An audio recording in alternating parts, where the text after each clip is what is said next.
Our next speaker, we are moving to Dr. Rasawan. She's representing Krungsri Bank, and what triggered my interest, she has a very interesting set of tools and very progressive from the point of how to use the data and how to actually access the data by filling the gap through blockchain technologies. So I wonder if we can introduce Dr. Rasawan. Dr. Rasawan, she's Associate Director, Head of Krungsri International Advisory of GPS MNC Banking Bank of Ayutthaya in Thailand. She's part of the global advisory team, which gives advices in bound and outbound international investments and import-export foreign countries. So her expertise includes sustainable development and human capability in Japan and Thailand. So please welcome with me Dr. Rasawan, and please make her slides available. Good morning, ladies and gentlemen. Thank you, Ida and Kurt, for inviting me to speak in this panel. I'm representing Krungsri Bank today to propose some innovative solutions which could unblock water scarcity through blockchain from a banking perspective. But talking about blockchain technology, I promise I won't use too many buzzwords, and I'll try my best to talk like a human. Since I come from a bank and the other distinguished speakers have already discussed about water, I am going to talk more about the financing point of view through data sharing through the blockchain technology. Please take a look at the chart in the next slide. This slide. This is a very interesting chart as it shows the costs we need to spend in order to have clean and sufficient supply of water by 2030. This is called Water Supply, Sanitation and Hygiene, also known as the WASH program. Looking at the annual spending in 2015 in blue and compare it with the annual requirement to meet safely managed WASH by 2030 in orange, it is very clear that the status quo is not enough to achieve the goal and bridge the financial gap, which is due to increasing water demands. So as for financing, investors, before they invest, what do? They study data before they invest, right? So if there is enough data, it is easier for an investor to put money in. So it's fair to say that data leads to investment. And in order to reduce costs and attract more investment for urban water over the next 10 years, my opinion is data and smart technologies must be embraced so that investors can be more confident to invest, and so that the development can start, and so that interventions can be as effective as possible.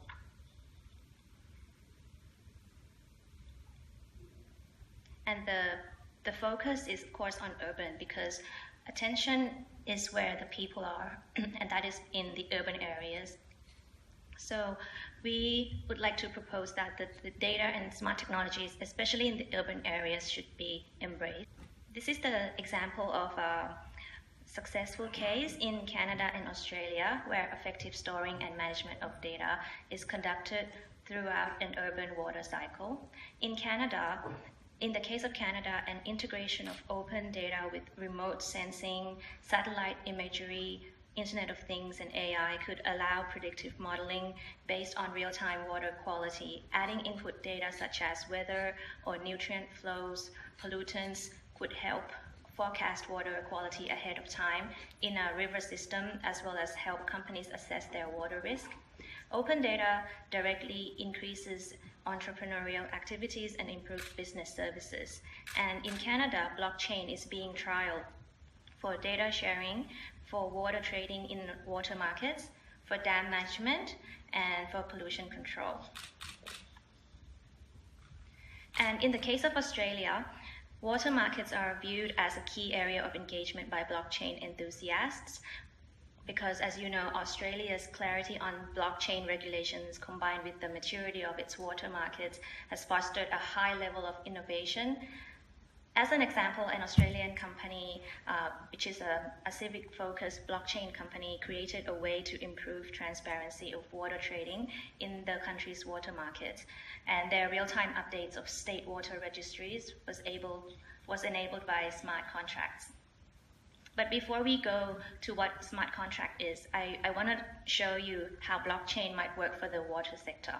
Blockchain is like a decentralized record of information.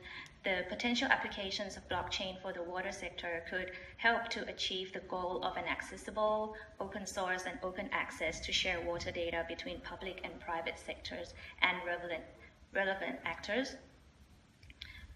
The water information such as the leaked wastewater, the rainwater, or water data like the water demand and supply from the WEAP tool that Diane has already mentioned earlier, or the water data from the BUMP program. This kind of information is recorded by consensus using confirmation from several nodes, or for example, several computers.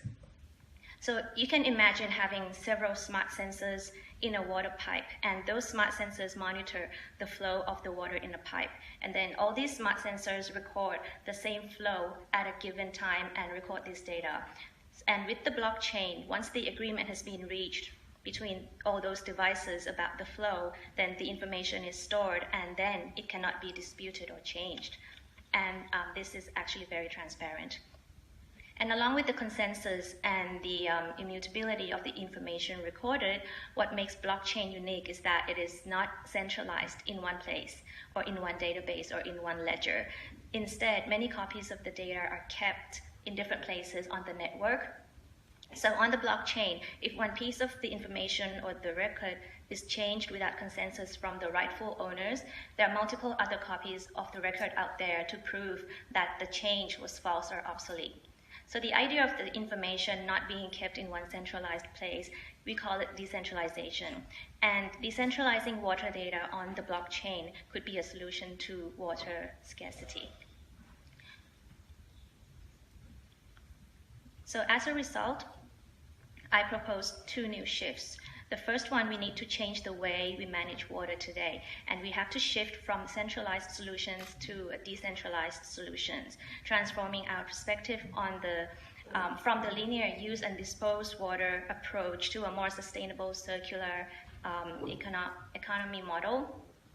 And secondly, we need to use innovative solutions for funding, because as you know, public utilities and governments are typically unable to meet development finance demands solely through public resources and have to attract new sources of financing all the time. And also another problem is unlocking private sector capital for development projects that aim to provide safe and affordable water and sanitation to the poor is quite challenging due to a lot of uncertainties in their return on investment. So this is where innovations are needed. And these financial obstacles can be translated into opportunities for banks, for example. We can have a new form of banking products, or we can even introduce crowdfunding schemes, which is another innovation scheme. So now we've talked about financing, we've talked about the importance of data, the blockchain technology, and decentralization. So how does all this fit into a blockchain to unblock water scarcity? I would like to introduce the three main levels of blockchain here. The first level is the storing of digital records in a controlled, secure, auditable, and immutable way, and not simply of transactions, but also of digital representations of physical assets. For example, utilities water quality data, rainwater amount, wastewater, etc. And then the second level is the exchange of digital assets. In this case, it's the water assets, where people can transfer ownership in real time.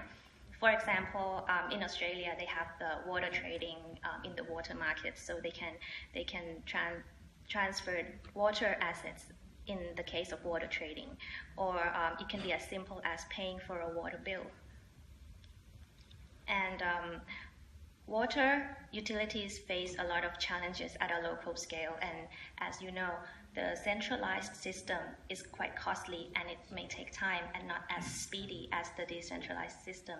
So the third level is going to be about the smart contract.